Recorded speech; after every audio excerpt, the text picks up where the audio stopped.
hard to get. So what you're seeing here is the electronic version of the MIT Press textbook.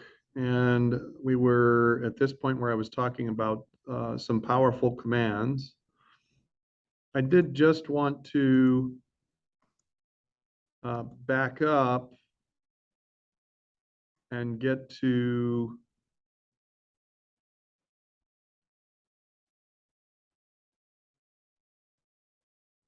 so the reading assignment today, or for this module, basically, is chapter 1 and then sections 2.1 through 2.3 and then section 3.1.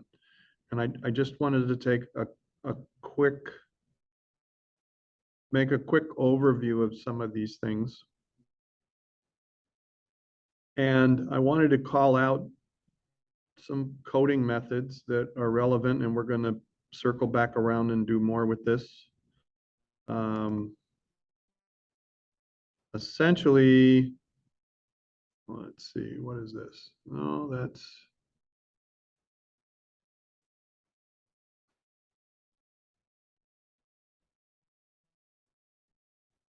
no, this isn't the right. Don't save. Okay.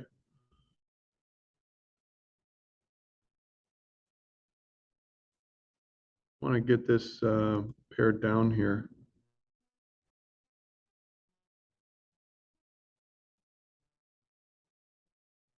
All right, I think I've got everything together. There are some basic habits that help with when you're creating custom software applications. And what you see here is sample Python code. And one of the things that we advocate, there are too many cases where people are teaching coding methods and we use single letter variable names or variable labels, depending on the environment that you're working with. So labels can be called names, variable names. So those expressions are interchangeable. If you name a variable, oftentimes that refers to the process of declaring a variable where the variable is created. A variable is a storage box. And in the most basic of terms, Excel makes for a nice model for, it's a nice framework to explain some essentials about coding. Now, for those of you who are computer science students that have already had introductory or even intermediate levels of Java, I'm going to ask you to bear with me because our course description allows students from other majors and disciplines to participate. And there's no previous requirement. There are no prerequisites for CSE 239. But if you bear with me, I promise you, you'll learn some things that you may find very, very helpful. So this is your basic Excel spreadsheet. And when you're working with the von Neumann model, one of the things that becomes abundantly clear is that in random memory, random access memory, or RAM, is the workspace or the workbench within which all of the operations are performed, right?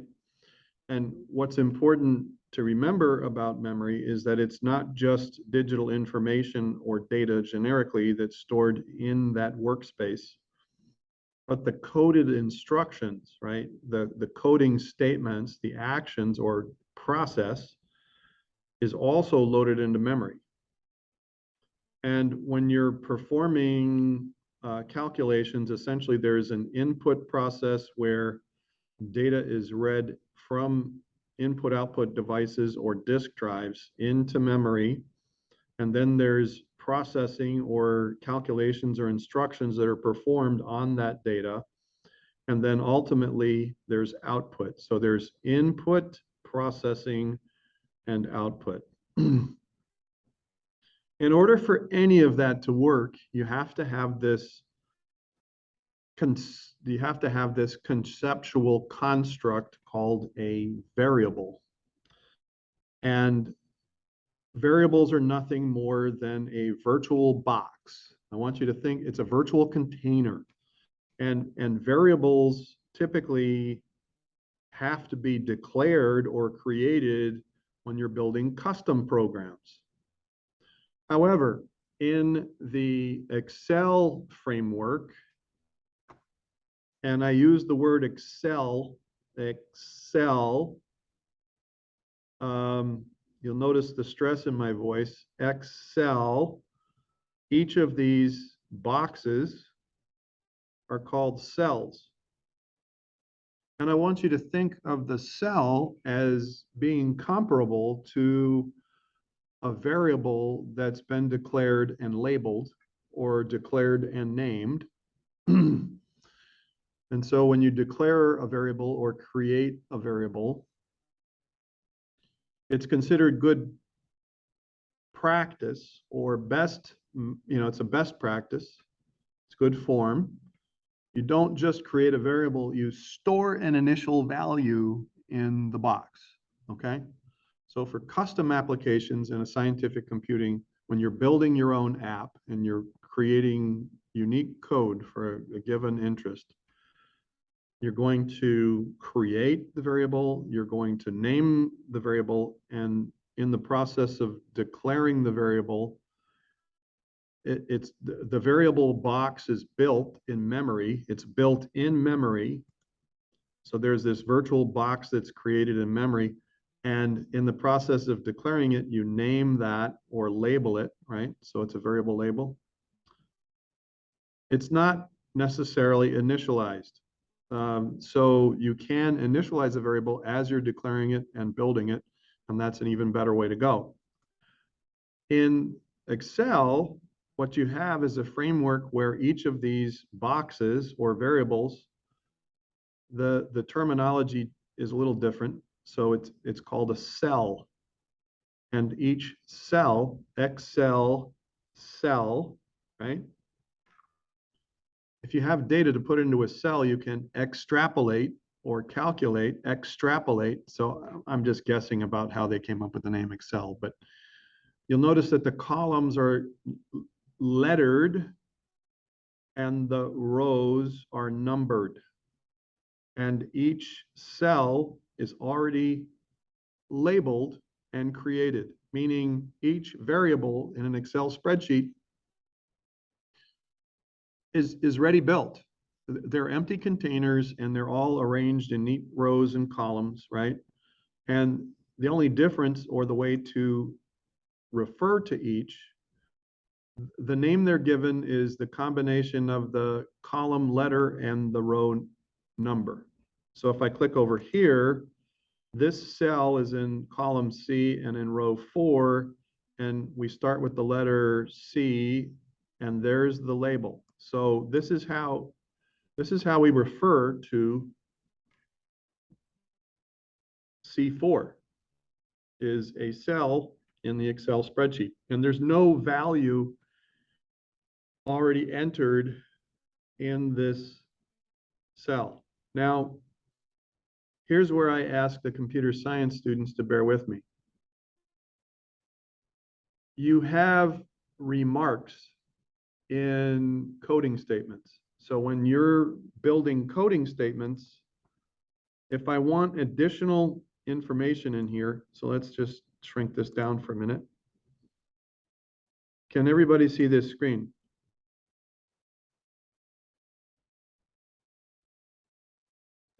Yes. Yes.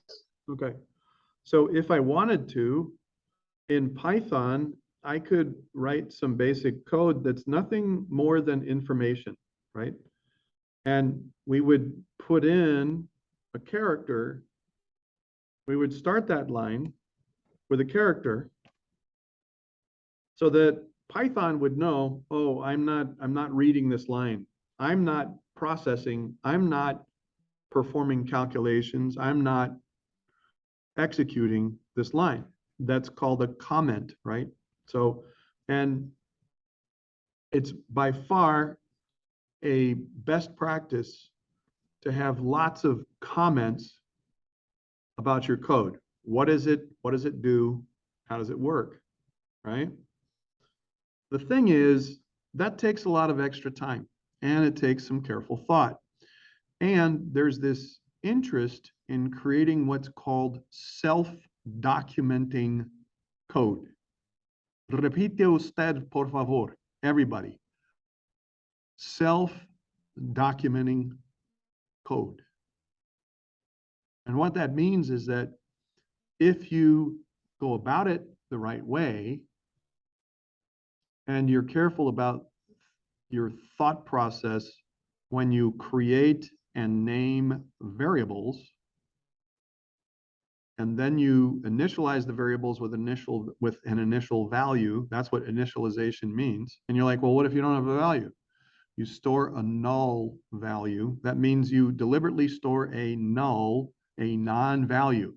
Why the hell would you go to the trouble to create a variable and store nothing in it? Well, hackers love to hijack empty variables. It's their thing. And if you store a non-value in a variable as it's created, it shuts the door and locks the variable, in a manner of speaking. And I'm oversimplifying here, but the reason that's a good practice is that if you store a null value in a variable that you just create, you have a clean container that's ready to go, that's ready to receive data, and you're first in line. Because when you store nothing in there, it's like you're tagging in and you have your hand on the door to that variable. Now, I'm oversimplifying again, but I want you to think in different terms about, especially you computer science majors. One of the most difficult things you can do is to unlearn years of reflex and practice. And I want you to do that here. Now, it's great to have lots of comments. Oh, yeah, this is but can anybody guess what this does based on the way I've declared this variable and initialized it? Can anybody guess what type of data is in this variable? String. It is string. That's because you see the str, right? So when I name a variable, I decide I'm going to use some short, simple combination of lowercase letters. I can use int for integer for whole numbers. I can use str for string. I can use real for real numbers if I, depending on the programming environment. I can use boo, B-O-O, for Boolean. And that's really important because when people fail to properly label and declare a Boolean value, this is one of the things, it never fails. People start writing code and then they run into a little simple mistake, right? And then if they use the single letter variables, they'll get all these cryptic error messages and it won't make any sense. But let's say that you had the letters boo, B-O-O here, and instead what we did was we put in a false value, 0. We preloaded the Boolean variable with a 0 or false, okay? And then I tried to execute this code and I got an error message back that said something about the improper data type or improper, data parameter. And I notice it's boo. I know that the only thing that can go in there is a 0 or a 1 or a true or a false, depending on the scenario again, the context. And that error message is much easier to resolve very quickly, okay?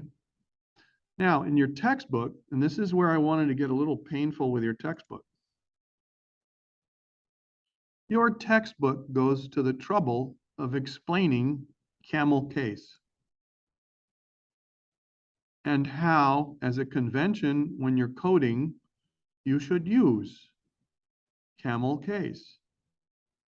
And all it is using capital letters. So if your eyes follow the flow of these letters, every time you hit a capital, it's like the hump of the camel, right? So if you have hump, hump, it's like the two humps of a camel. You don't have spaces or punctuation between words, but your eyes can catch a natural break in the words. Yeah. Let's get back to my coding example. So do you think this is an input variable or an output variable? Now, I'm going to ask that question again. I am creating the variable string prompt 1, okay? So what's its purpose? Well, it's some kind of prompt, okay? And where does it fall in the order of statements for the program? Well, it's pretty early in the process because it's what? Prompt 1. It's not prompt 47. You get what I'm saying? Here's the thing. You're going to do something with this variable. Here's a hint. Is this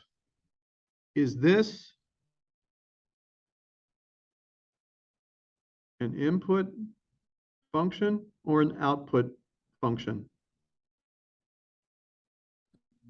An output function. Output function. It is an output function. It is an output, thank you. It is an output function. And one of the things that I advocate when you're creating self-documenting code is that you not only spend a little time and energy investing in the detail that you use to craft the variable name, but then immediately after, before you start building the rest of your statements and your code, when you're first starting off, crawl, walk, run, okay? When you're first starting off, crawl, walk, run. You created a string variable that's going to receive string data, and here's the content. Ended with a question mark and several spaces. Now, I want to see how that looks on the screen. So, and I want to know if what is your name was stored properly in the str prompt. Now, what am I advocating? I want you to take extra steps to check to see if the steps the statements you're executing are working properly before you proceed with the rest of your statements. Now, for those of you who have already been coding, who consider yourself to be rock stars, this is kind of this is a tall order because you're like, oh man, that's a waste of time. I mean, I've done this in my sleep. Yeah, but I want you to humor me and I want you to do it anyway, because the odds are pretty good that if there's a simple issue or an error, when this executes, you're going to find out quick, fast, and in a hurry whether or not this initialized, if it was declared properly, if the string data was capable of being stored in that variable, and did all of it get there, right? What are we doing? Well, we're testing as we code. Let me repeat that. We're testing as we code. And we're investing in descriptive variable names so that I don't have a lot of doubt about the purpose and function of a line. And when I get error messages, they are descriptive, useful error messages. Now, one of my pet peeves for 25 years in industry was firing programmers. And I did. And I slept like a baby at night because I explained that if I was paying them $50,000 to create an application, I wanted that application to be documented. I wanted this is called knowledge transfer. You're building an app. You're not building a lifetime supply of paychecks. don't look to me for job security if you're a high octane rock star in the solution development arena. If you are a computer science whiz and you come into my shop and I'm running a whole technology department and I have not just computer scientists to consider, but computer engineers, I have system admins, I have network managers, I have a whole range of technology professionals. The last thing I need is to look at a bunch of spaghetti code where I don't know where it starts and where it ends, hence the term spaghetti code. I don't know what the hell I'm looking at, which is another reason for the term spaghetti code. It means you have this big tangle of noodles and you don't know you don't know how to interpret it, right? So I would say, look, I need you to do these things and I want you to test as you develop. It's test-driven development. It is a best practice. It's what we're teaching now in every institution from Ivy League schools to technology juggernauts. They teach it at Caltech. They teach it at UC Berkeley. They teach it at Georgia Tech and at MIT, Massachusetts Institute of Technology. They teach it at Carnegie Mellon, okay? Now, it's not complicated. What we just reviewed right here is very simple. And I'm telling you, as we develop some simple custom programs here, I want some of you who are computer science students to take this to heart. Don't do the shortcuts. Don't do it in your head. Don't write out something quick and don't use single letter variables because I'll have a cow, you won't get full credit and it'll be awkward, right? Because I want you to try it before, just try it on for size, right? And you'd be shocked at half the time you're writing something and you're like, oh gosh, why doesn't it print that simple statement to the screen? If you solve the problem before you go further in the lines, you'll have a less tangled mess to figure out, okay, what went wrong. Now, I kind of got a little intentional there with my tone of voice and I got a little emphatic, but I'm doing this also because I'm going to assign some YouTube videos and I'm going to ask you in the preceding modules to entertain the short, efficient lessons from a Python guru who used to work for Google. And let's just do this here. YouTube, and we're going to search for right here. It's going to be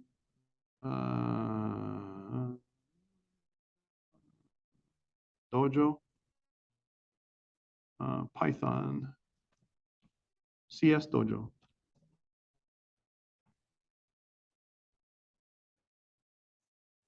YK. This is... My job is to make college easier because students have a lot on their... Hey everyone, my name is YK. Now, here's what's going to happen.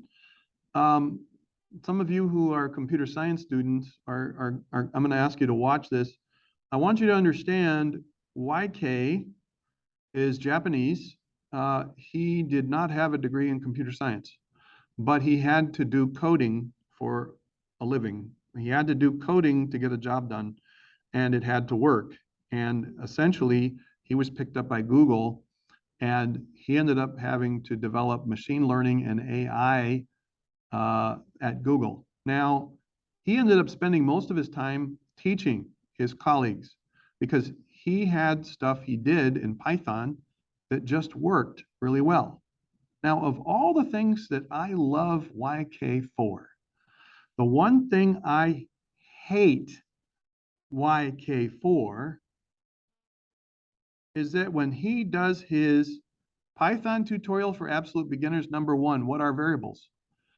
I want you computer science students to watch that.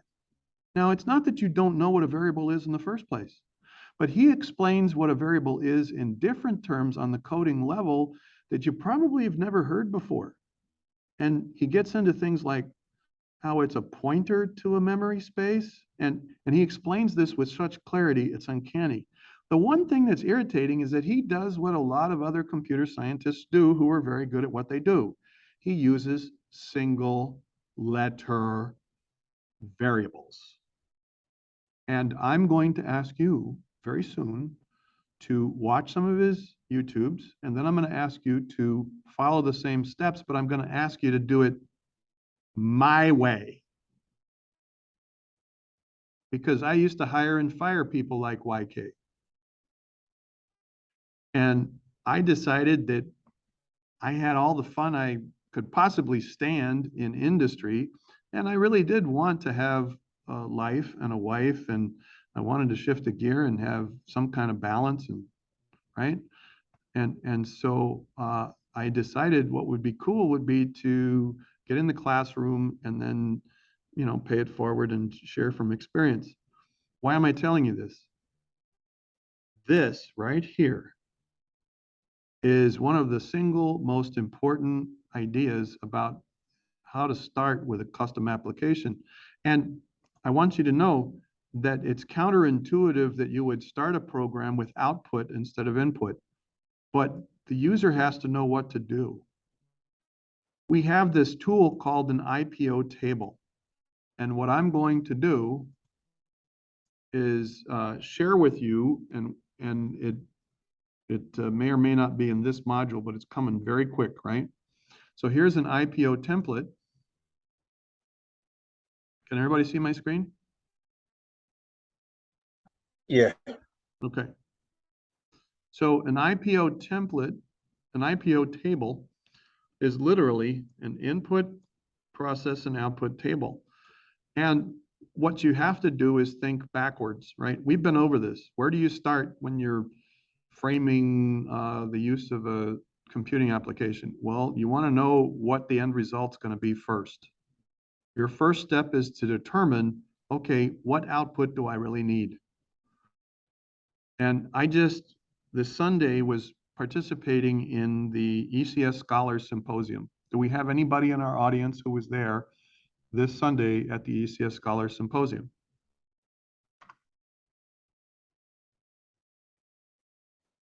No? I'm looking at the list again. I couldn't make it. Well, we might have folks who are interested in participating over the summer for research in the future. But all right, here's the point. When you begin trying to frame your process, I would walk around the athletic center and I would ask, here's one example. There was a great example of healthy foods and antioxidants. And it was a chemistry student, and it had to do with bush tea. Everybody here has had bush tea, right? Yeah. Okay. And what's one of the primary ingredients for bush tea?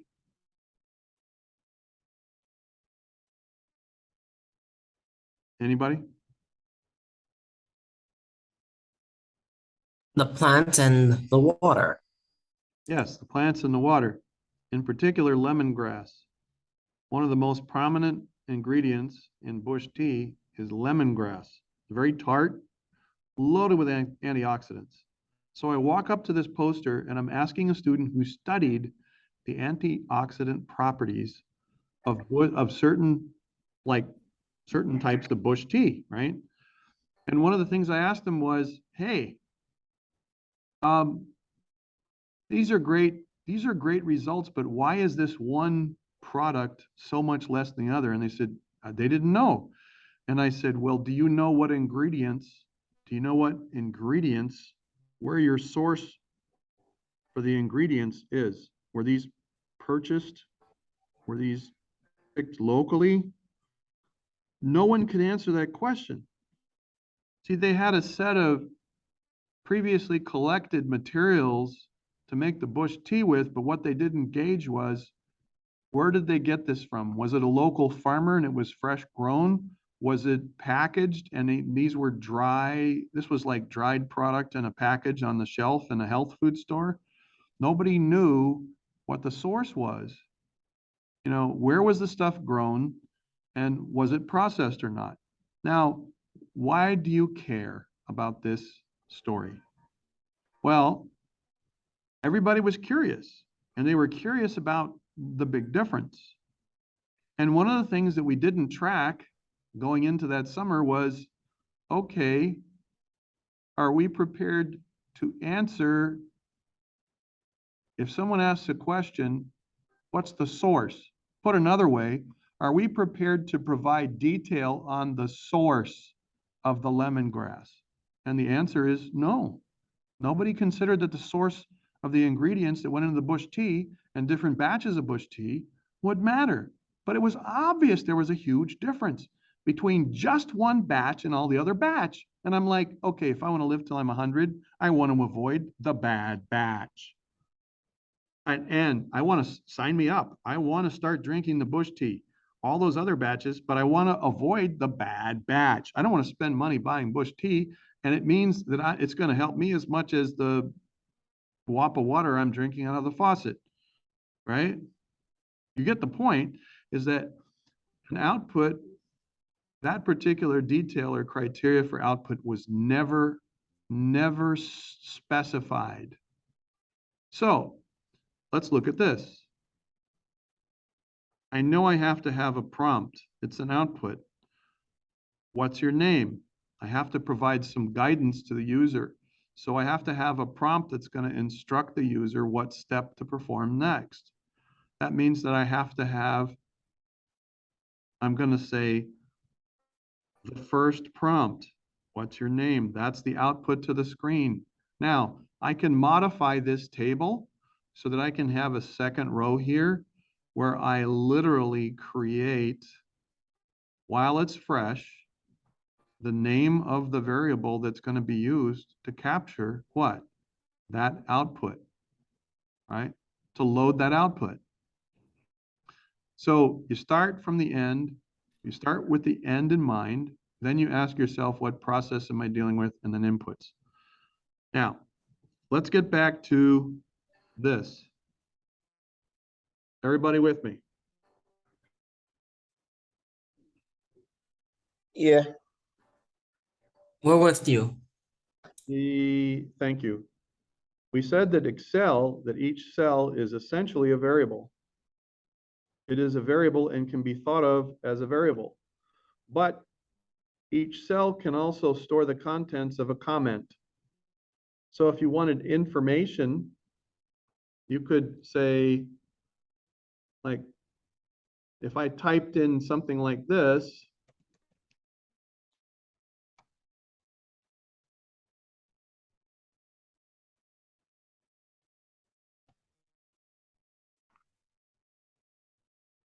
and then I did this, and I put a heavy box around it, right? And then let's combine these cells so that they're one cell. Because, well, yeah, I have 3 different cells, but in terms of how I structure this information, this digital information, I'm going to merge and center this cell so that it's actually one cell. I'm not using it for data. I'm not using it for instructions. Rather, this is like a comment, okay? But if someone's using this spreadsheet, you could argue that this is output to the user.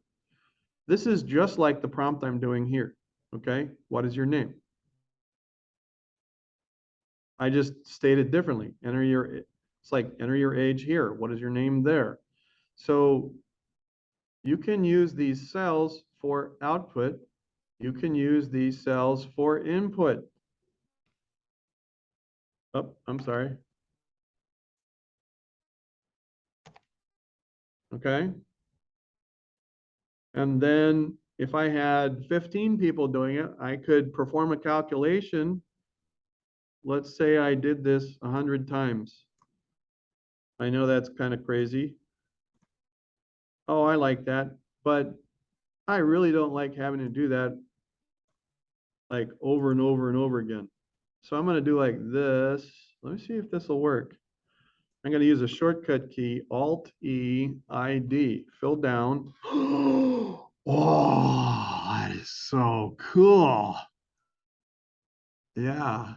So let's say I had a screen where people were walking up and they were entering their age, and I told them, hey, as you file past this point, I want, if you know, in the next available space, I want you to enter your age here. And let's say people entered their ages differently. No, I'm sorry, 46 and 23 and 92 and 10 and one. We have a baby in the audience. You get the point. All right, I get to the bottom. I'm going to perform a calculation. I want to know the average, right? So the thing is that when I'm using a input process output table, think also in terms of the inputs, right? So now that we're looking at the spreadsheet, we need people to input their age. And then we need to be able to perform an average. So what's the process? In this case, I'm using inputs A1 through A1 through how far did I get? A11. Can everybody see this is A1 and this is A11? Everybody? Yeah? Yeah? Yeah. Okay. Yes, sir. So am I averaging A1 through 11 or am I averaging D1 through 6? Where am I performing the calculation? Am I performing against alphanumeric characters or against numbers? You would do it with the numbers because that's how much input you received. Exactly. Thank you. So why do we have a separate column for process? Because sometimes this stuff isn't that obvious when you're starting out. And I'm going to ask you to trust me. You might think it's a crutch. It's not. It's not a crutch. It's a point of clarity. So later when something goes wrong, you have a place to check and to start checking each layer of detail, right? I'm going through, now I have prompts through A11, but I don't have entries, right? If I stored null values in there, that would change the average considerably because I'd put 0 through the rest of this, right? So do I want to null 0 these variables from D7 through, now putting a null entry, if you're going to do an average, would create a problem, right? Right? Does everybody know what I'm talking about? Sorry, can you repeat that? Let's say that I'm trying to make decisions about whether or not I should initialize these input variables with a null value, like 0. Would that affect my average? No. Okay, let's find out. And I'm glad you said that. So I'm going to go ahead and sum, right? Or can I average? Oh, I'll average. Okay. Oh, the average age is 39. If I have 6 values and 5 non-values, but let's say that for my scientific computing application, when I'm setting the stage for that data input from the sensors, if I put a 0 there instead of null, by the way, there is a difference between 0 and null. 0 would be like, it's a number as opposed to null, which is like a non-entry, right? Look at what's happening to the average.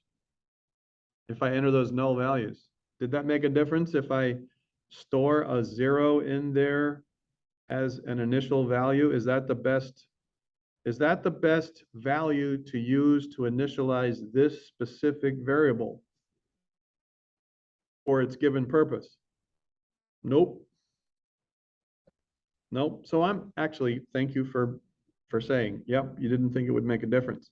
And perhaps the scenario or context I was explaining wasn't that clearly explained. So in all fairness to you, yeah. Now, if I zero this out and I restore non-entries in there or nulls, non-entries, nulls, look, the average value, the average age is 39, okay? This is part of what's important when you look at our study guide, right? And when we talk about in your textbook, well, let's finish one thing and then go to the other. So when we talk about an IPO table, I want you to get your own copy of an IPO table, and I want you to talk about this, or I want you to have one handy. And as far as variable names and assignment operators and how they differ, does everybody know what I mean when I say that this is not an equal sign?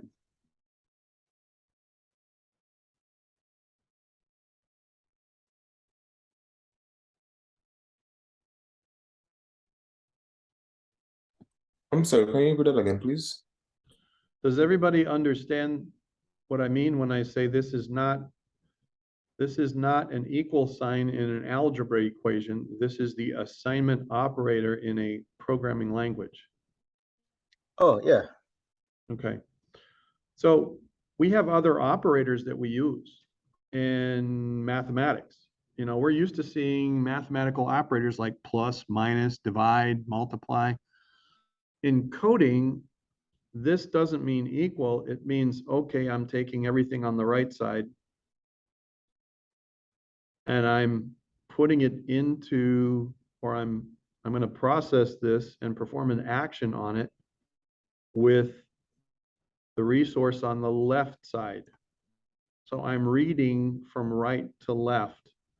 When this statement executes in Python, it's going to store welcome to Carnival. It's going to store what's inside the double quotes. Welcome to Carnival, press enter to begin your registration. It'll store that welcome prompt, that first user prompt, inside the string first user prompt variable. And that's what this does in Python and other coding languages. Now, I know I'm making a point of that, but you have to train your brain to think differently when you see that. It's not an equal sign, and you have to unlearn what the equal means if you're going to do well with coding. You have to work from the right to the left, and that's counterintuitive. We read from left to right. When you're coding, you're going to be thinking of the process you're performing from right to left in many cases. And that's just for those of you who have not had much in the way of programming experience and activities to date. Logical conditions. So this is a stumbling block. And we say discern logical conditions as control decisions for coding statements. So logical conditions are coding statements. On the most basic level, there will be conditions that can be, this is the part, that can be tested as either true or false. As either true or false. So how do you create the basis for a logical condition? Well, you want to have a scenario, you want to capture in the scenario where you can test for a condition and ask yourself yes or no, true or false. Now, logic errors are often hard to identify unless descriptive names are used to identify the variables used to store the condition state. So here you see here. So let's look at some, and this is just basic pseudocode. Okay, this isn't, so pseudocode is writing out your logic and your programming statements in plain English in an abbreviated form, right? So pseudocode, along with IPO tables, are the basic tools of the trade to get started with a custom application. So I'm writing this out in plain English. Give it an air conditioner. We're going to call this the AC, right? So now I have an abbreviation, and that would be like if I were writing this in Python, when I'm ready to write this in Python, that could be a remark. So I would put that symbol in the front of the line, and then I'd write this statement out so that as I'm reading the code, I can say, okay, now I have some context. We're talking about an air conditioner, and the letters AC mean air conditioner, right? if integer current temp is less than or equal to 76, right?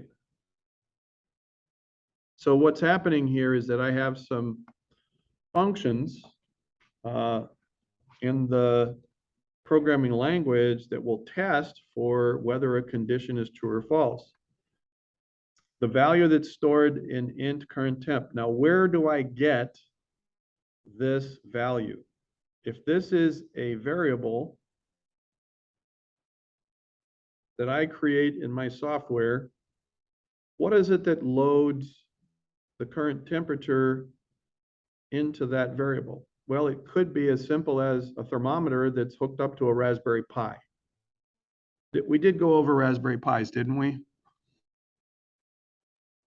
A little bit, yeah. Okay. So let's pretend we have a Raspberry Pi because we have a low budget level of resource, or we want to be cost effective. It all depends on your perspective. And you buy a temperature sensor with that sucker. And let's say that you have some Python code running on the Raspberry Pi, and you create the variable int current temp, and you've declared it, you've initialized it with your statements in Python, right? So you've done something like this. Int current temperature equals null, right? So you put a non-value in there. But then for the way you have the hardware and the Raspberry Pi set up, the temperature probe comes with a handy dandy little driver and piece of software, right? And there's a developer's guide that goes with it, and it says, hey, if you want this temperature probe to work right, you can name a variable with something like this, or create a variable, and basically there's some other code that they have. There's an interface. It's called an API, an application programming interface. You will have calls that you can execute. Make a long story short is that there's another little piece of code over here that takes the temperature from the probe and loads it into here. Now we're in a different place. Now we're talking about logical conditions we can test for. If what's inside here is less than or equal to 76, there's a simple comparison that's performed. That is a process, right? So what are we doing? For process, and this is a different example, we're going to compare int current temp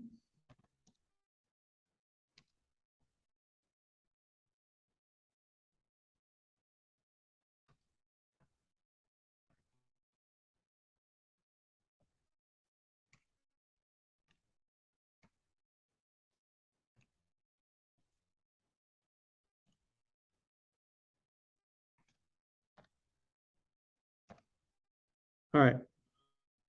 So the probe is going to store the temperature. That's the input, right? So the probe is going to input. So this is a temperature probe output. Now this is one of those cutesy little things I want to share with you. Here's another thing that creates all sorts of issue with basic coding challenges. And this is where people bang their head on the wall and they're like, I'm stuck, I don't know where to go next. We just created a context scenario for you based on a Raspberry Pi with a physical temperature probe.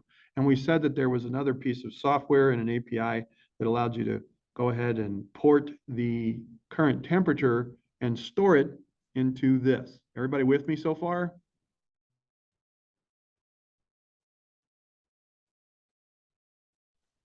Yes. Okay. Now, for our purposes, the function of that probe, that's a given. Just call it a black box, right? But what's going to happen is that, let's say that temperature probe generates a data file with the contents of temperature probe out, and then it could be a data file or it could be a live feed. The point is that the temperature probe output is what goes into this variable. What am I saying?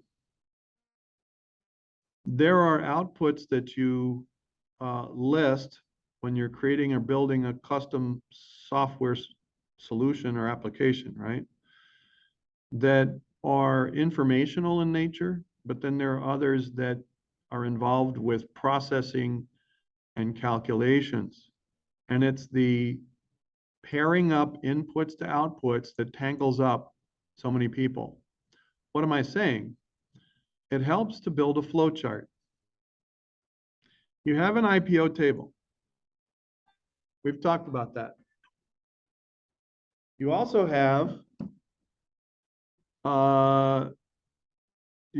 have descriptive methods where you choose variable names carefully, right? And you're going to test for logical conditions. And another piece of the puzzle that you want to have as a part of your toolbox or tool chest for approaching scientific computing applications, this is going to be a lot easier to understand once we actually do it. But the thing is that I want you to understand that a lot of times when people get stuck building an application, it's because ultimately there are interim variables.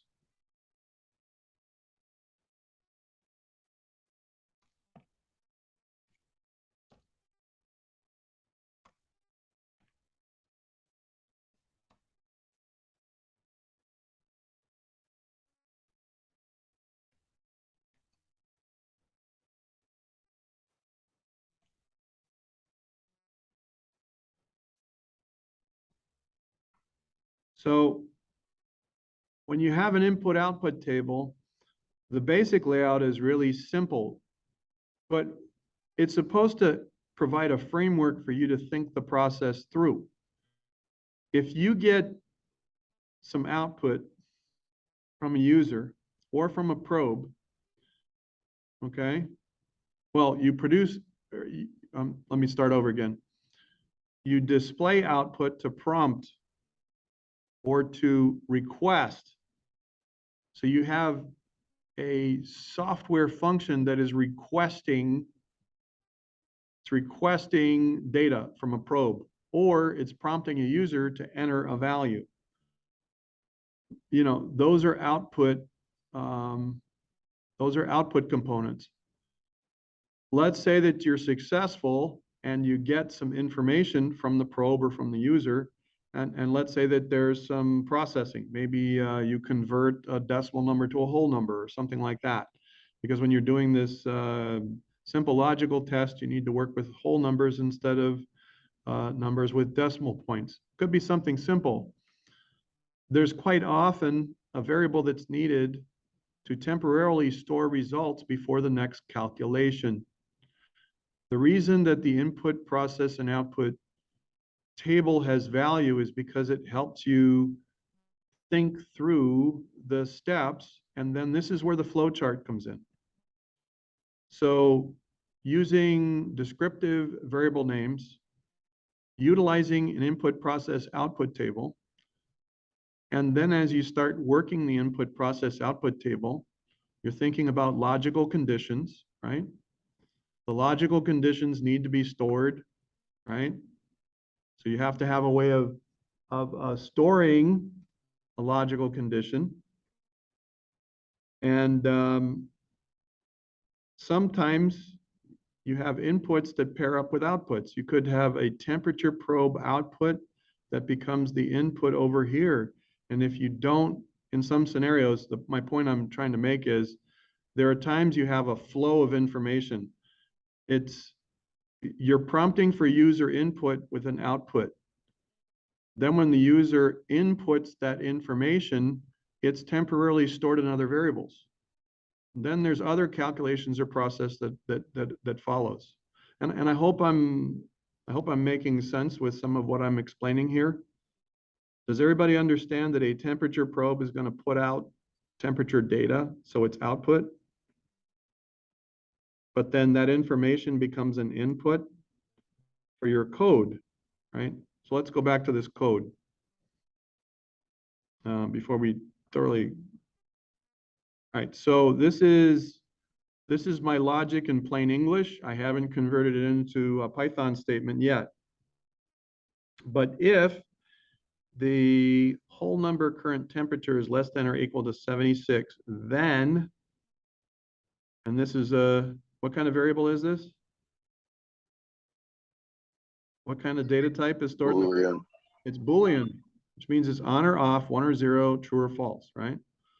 So if the temperature is less than or equal to 76 degrees Fahrenheit, am I going to run the AC? No, you're gonna turn it off. You're going to turn it off. So you're saying there's a logical condition that you can test for. You have the value of a variable from a thermometer. You can test to see, is it equal to or less than 76? Then, if it's less than or equal to 76, you're turning off the AC, right? Otherwise, the Boolean AC state is what? On. So what are we sharing today? There are basic components of a coding scenario, an application scenario, and whether you're dealing with a commercial off-the-shelf application like Excel, or you're building your own custom application because you're going to create from scratch a short, efficient, terribly cost-effective. You're gonna change the world with 12 lines of code, and that, ladies and gentlemen, has actually happened. You can change with the right code. You can change the world in 12 lines of code. How does that happen? How do people get to the place where what they do with a simple program is so freaking powerful? They come at it with the basic components, the basic rudimentary building blocks we have just described. And if they take the time to just follow this is like a different dance, right? You computer science students, you learn to waltz and to do the samba, right? With the Python we're going to try to have you do, it's more like a tango or a merengue. Is a merengue a dance? Anyway, the point, you get the point, is that it's good to have some methods in your repertoire. And when we look at research scenarios in a laboratory where people are working from scratch, they lose their way. And it's very simple. You don't have to lose your way as long as you know the basic components to frame the computing challenge, right? And you absolutely follow some of these principles faithfully. Don't use a single letter variable. I don't care if you're a whiz at doing if then else statements because you've done them 100 times. The other part that becomes confusing for programming scenarios is that it does look and feel much like an algebra equation, especially when single letter variables are concerned.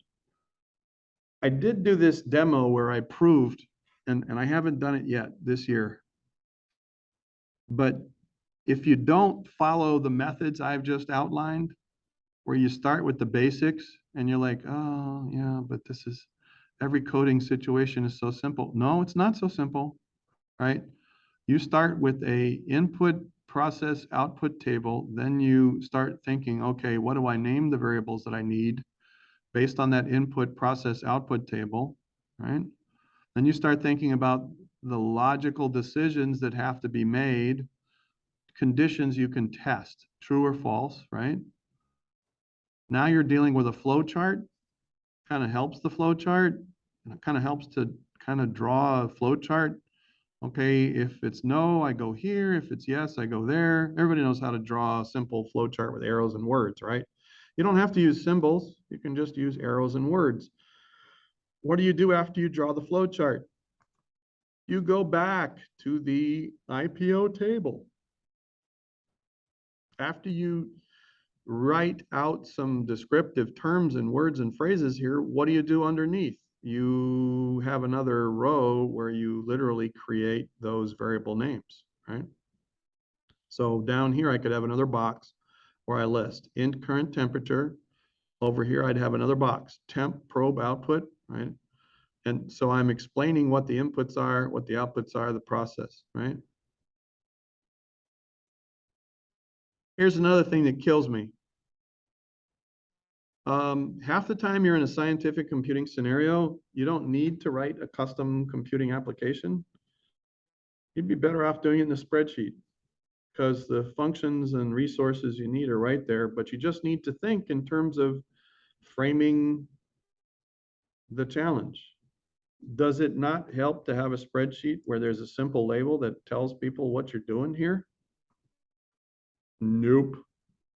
Would you care to guess how many times I've seen a spreadsheet in the workplace where there was none of that right here? And people ask, what am I looking at? Now, there's another reason why we tell you you should use the input process output table and think about what you're putting in variables or cells. Because when you use Excel, you cannot yoke the full power of an Excel spreadsheet without giving careful thought to the labels that have nothing to do with the calculations. The structure and organization of your labels makes all the difference in the world when you calculate results, and more importantly, when you visualize the results, when you insert charts and graphs and all that kind of stuff, okay? Remember what I just said. If you don't think about a simple framework to organize the labels associated with those data points, which are inputs or outputs, then when you highlight the series of data points with their labels, right? And labels are like comments, right? They're telling the reader or the viewer, okay, what's in this column? This is a label. It's like a comment, right? But I still got to see it on the screen. So in that sense, it's like an output, right? So those column headers inform the people who are using this what those data points are really all about. If you don't give some thought to a basic organization or framework for the labels across the side for the rows, across the top for the columns, when you go to generate your graphical representation of those data points, you have a mess on your hands. Garbage in, garbage out. So whether you're using a off-the-shelf application like Excel, or you're writing your code, the same principles hold true. And this is the stage that's being set in your textbook. So if you go into your textbook and you start reading, and they're talking about these camel cases, right? They're talking about don't use blank spaces in a name or a variable name, never include blank spaces. Don't use reserved characters in variable names. See, so as you're reading through this, make sure you have the time to, I'm hoping that the review we've just had provides useful context for the rest of this, right? So as you're reading these sections, I want you to be thinking about these scenarios we've just talked about. Of course, chapter 1 is just a history, right? But I told you had to read 2.1, 2.2, and 2.3. I did not say that you had to read the rest of it. Please do not get ahead of yourself and read the rest of this We'll cover that in the next modules. Now, I did say organizing data, 3.1, the spreadsheet, right? Everybody with me? Yeah. Okay. So we're going to be talking about databases and SQL and all that cool stuff. But before we go there, we're gonna show you how wonderful it is to run with numbers. You're much better off using Excel than a database in some cases. So it's very common for people to start organizing their data with first name, last name, address, city, state, zip code, phone number. You have all these columns across the top, and then down the side, you have all of those records or entry. People grab a spreadsheet and they start using it to organize it like it's a database. The other problem is true too. Once you become familiar with databases, it's like, oh, you learn how to use a hammer, everything looks like a nail. Oh, you learn how to use a screwdriver, everything looks like a screw. If it has to do with numbers, the tool of choice is Excel. If it has to do with free-form data or alphanumeric string data and numbers, multiple types of data, it's the database. And we want you to get your feet wet here with what the author shares with you about cells, okay? Now, I'm going to ask you to do some additional things with Excel that in the next module with data modeling that we're not going to go there. So be sure you only read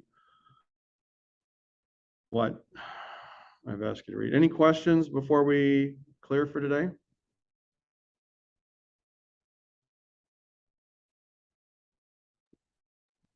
All right, just to be on the safe side, you're telling us to, well, at least for the computer programmers, that when we're writing our code to put in comments and also like the variable types while naming the variable.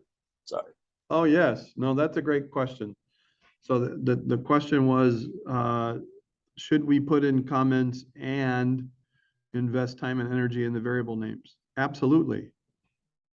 There should be a very clear correlation between the information, that you put in your comments.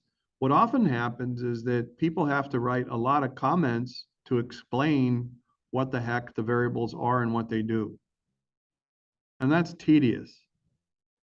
What I would suggest is that you approach every coding scenario with that IPO table and you create descriptive variable names. And once your descriptive variable names are in play with those statements, you'll find that you have to write much less for comments. Okay. But so the comments provide the context that isn't obvious from the self-descriptive code, right? So you want to do both. You don't want to, so the short answer to your question is yes. You want to do both. What I've often seen from computer science students is lots of comments, but then still the whole single letter variable crap. And that nothing is more annoying. When I talk to technology managers and the leads of solution development, like programming application software development houses, they can't stand it either. They're like, gosh, I wish people would get in the habit of using descriptive variable labels, right? So give it a try. And whenever you do the CS Dojo thing, I'm going to tell you to follow the steps in CS Dojo with a twist.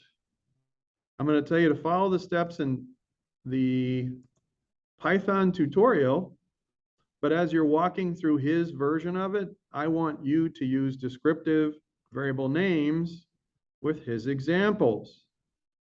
That's what's different. So you know, it'll be easy to follow on the screen, but then what I want you to do is I want you to use this input output table and say, okay, let's make up some simple variable names and then come back to the example for use it in the code instead of the single letters. And if you're doing it right, the code should work. The code should work just the same. The only difference is that when you're trying to troubleshoot, you know a whole lot more information about what's wrong. Okay? I mean, based on this information right here, if I'm thinking about it, we know that printing to the screen or displaying it on your monitor, right? And that's what that means. We're not printing it, we're not sending it to a line printer. That's LPR. That's, if we were printing it on hard copy, that would be a different command. But print in Python means show it on the screen, right? So as I display that on the screen, because of that context, I know that this is an output variable. And I should expect to see that here under outputs. And if I don't, I've got a simple process mistake. And then when I'm trying to execute statements and they don't work, it's like, oh, my organization is off, or my thought process off. Again, pairing the outputs to the inputs often throws people because they forget about this temporary variable in between, right? They're not thinking enough about the process and the flow of the instructions. It's like, okay, I'm going to get these details for inputs. And then I got to think, how am I getting the inputs? Oh, I might have to create some outputs first to inform the user what the heck to do to generate the inputs, right? So at that point, you have this connection between output content and the input of the next stage. And what do you do with it while you're waiting to perform that calculation because something else is needed? Well, you're storing it temporarily here, right? I don't know if that makes sense, but yeah. Did that answer your question? In a Yeah, it does. in a roundabout way. Yeah, do both. And you'll find that you don't have to write as many comments.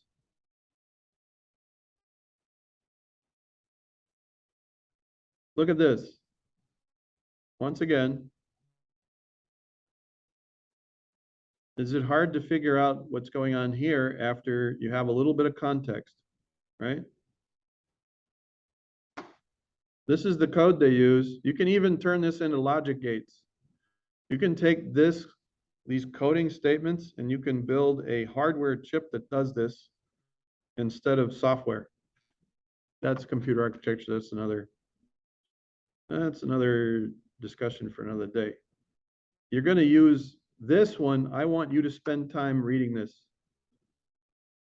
In your next module, you're going to be doing something just like this, and you're going to be creating an example of an interactive input-output scenario, and you're going to use object linking and embedding between Microsoft Excel and Word so that you can automatically update changing inputs so you get a graph that changes automatically as an output, okay? Everybody just hear that? So I know I've kind of hammered this whole idea of inputs and outputs and using an input output table, but in the next module, we're going to use this spreadsheet and we're going to use an off-the-shelf application. We'll also do some coding, some basic Python coding, okay? Can't wait to get into the database stuff. This is really rich right here.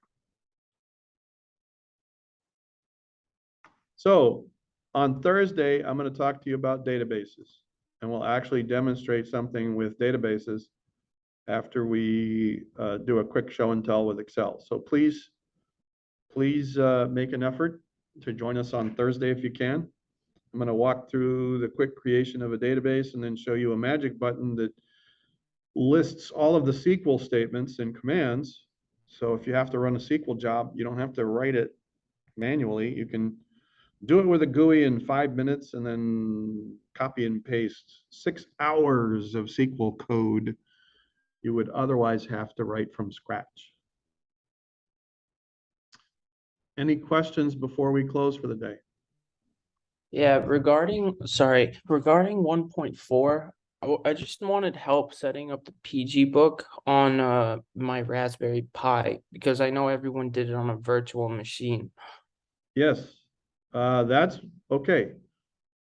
So I That- didn't have time to turn it in. And I tried emailing, but it never processed through. Okay, I'm glad you brought that up. I'm gonna extend the deadline for 1.4. And if you can share a screen as soon as we clear the class, we can be done in 5 minutes. Yeah, I can pull up Zoom. I just need to download it on my Raspberry Pi. Okay. You're not using Zoom on the Raspberry Pi, you're using your phone. My what?